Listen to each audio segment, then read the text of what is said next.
The Rise and Fall of an Urban School System. The Rise and Fall of an Urban School System, Detroit 1907-1981, is a 1993 nonfiction book by Jeffrey Mirel, published by the University of Michigan Press. It discusses the rise and decline of Detroit public schools (DPS) in the 20th century, with the book's discussion focusing on the 1920s, the zenith of DPS, through the 1980s.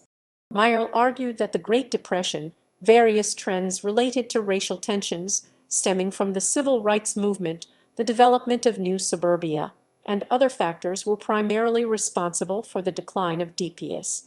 The conflicts between blacks and whites and between labor and management eroded the consensus reached during the Progressive era that schools should receive ample.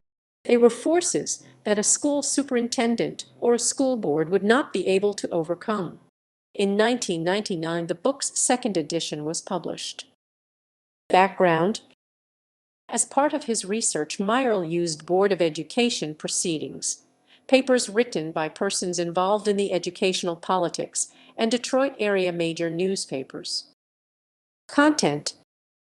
The book's primary content involved politics related to school financing, including expenditures and taxation, with less emphasis going to changes in curriculum.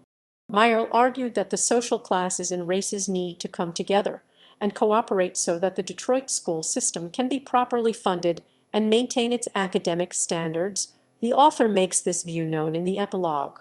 The second edition has a new epilogue that covers the late 1980s and the 1990s. Arthur Zilversmith of Lake Forest College wrote that how Mirel relates national trends in desegregation relate to the local issues are a real strength of the book. John C. Tieford of Purdue University wrote that the book's author allocates blame and praise with a fairly even hand and appears unwilling to bend his data to conform to a preconceived end. Tieford stated that the lack of jargon and how it was clearly written were beneficial for the book. Reception.